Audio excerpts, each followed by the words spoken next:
Ever since the movie Jurassic Park came out, the word raptor has been associated with dinosaurs. But in that case, raptor was short for velociraptor, while the word raptor really refers to a type of aggressive bird, which makes it very appropriate for the Ranger Raptor, because it's a mean truck that can fly.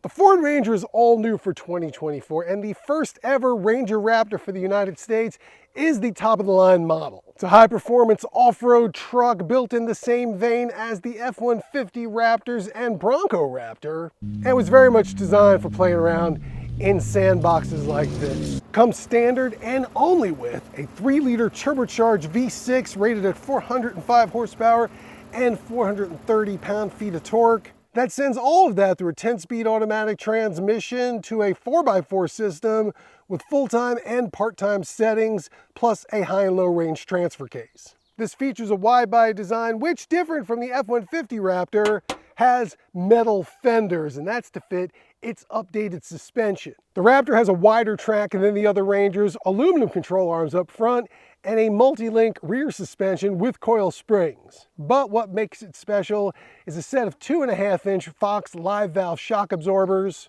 that provide a range of damping and computer-controlled stiffness. This rides on 17-inch beadlock capable wheels wrapped in 33-inch BF Goodrich KO3 all-terrain tires, and features steel bumpers with tow hooks, a bash plate, and skid plates for the engine, transfer case, and fuel tank. The starting price is $57,065, and really that's the price because this thing comes loaded with every functional feature offered on the Ranger Raptor. The main things on the options list you might be interested in are mud flaps, drop-in and spray-in bed liners, and of course the Raptor decals. Inside the Ranger Raptor, you get the Raptor's signature black and code orange trim, a digital instrument cluster, a portrait-oriented touchscreen infotainment system with, thankfully, some knobs and buttons for the climate control, and a knob here for the various drive modes, of which there are Sport, Normal, Off-Road, Baja,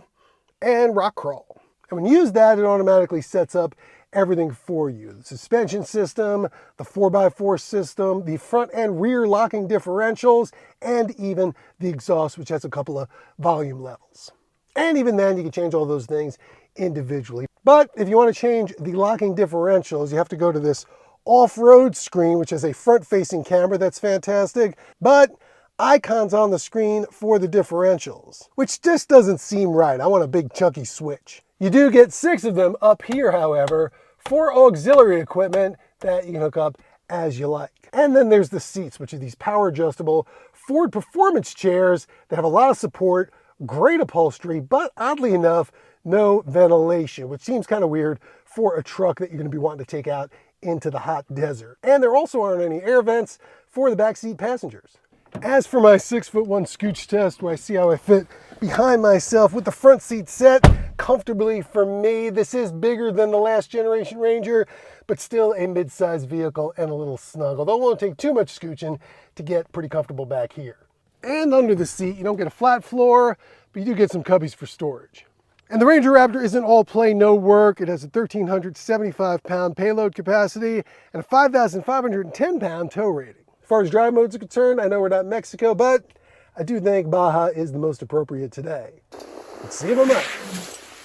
But first, this seems as good a time as any to let you know that the American Cars and Racing merchandise store is officially open. We have t-shirts in all sorts of colors, hoodies, mugs, and more items on the way. Plus, a bunch of very cool automotive themed designs in the works. So stay tuned for those. But in the meantime, head on down to the description below for the link to the store and let us know in the comments what you think, what you'd like to see us add, and what you'd like to see us change, like maybe the model. Sorry, we just didn't have a budget for a real one. Now back to the good part. So as far as the shocks are concerned, if you're not familiar with them, they're filled with a bunch of bypass valves that control the flow of the fluid within them. This allows them to provide a range of damping characteristics, which can be further refined with the electronic control.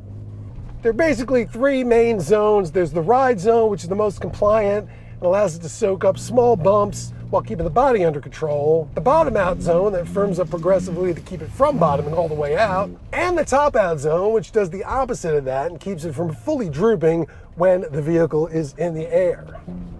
And as I mentioned, you can definitely get this vehicle in the air. It's like landing on a giant marshmallow. The suspension also handles smaller whoops really well, and that's what this vehicle's forte is. High-speed desert driving. Just loves pounding over this stuff and getting tossed into a nice, dirty drift. It says 10.7 inches of ground clearance, 10 inches of front wheel travel, and 11.5 inches in the rear. Really, I mean, to get this thing to bottom out, you feel like you got to push it to the point where you're going to break it. It's that good. That's not to say this isn't a great all-purpose off-roader, especially with those front and rear lockers, but one thing it doesn't have is a front detachable sway bar. So its articulation isn't totally maxed out, and if extreme rock crawling is your thing, you're going to want to go with the Bronco Raptor, which does have a detachable front sway bar, plus a shorter wheelbase and smaller rear overhang. So it really is better suited for that kind of stuff, although it's pretty fast off-road as well. As far as competition is concerned, this goes up directly against the Chevrolet Colorado ZR2 and the GMC Canyon AT4X, which are basically the same trucks, and have their own special suspension, which uses the Multimatic DSSV shock absorber that aims to achieve a lot of the same things as the Fox Live valves, but using a different design. There's really not a lot between this and the Colorado ZR2. They're just different flavors of the same thing, but when it comes to this high-speed off-road bumpy stuff, I do think the Ranger does a better job. The Colorado suspension's a little stiffer and not adjustable, but it's still plenty happy to fly. Base price of the Colorado is a lot cheaper than this though, 48 grand, and even if you load it up with all the same equipment this has, it's still a couple of grand less. But while its turbocharged 4-cylinder does have 430 pound-feet of torque, it only has 310 horsepower, and you can't buy any more. Of course, considering the loyalty there is among truck brands, I gotta think the real competition for this is the F-150 Raptor, which starts at about 20 grand more, but is a full-size truck with 450 horsepower.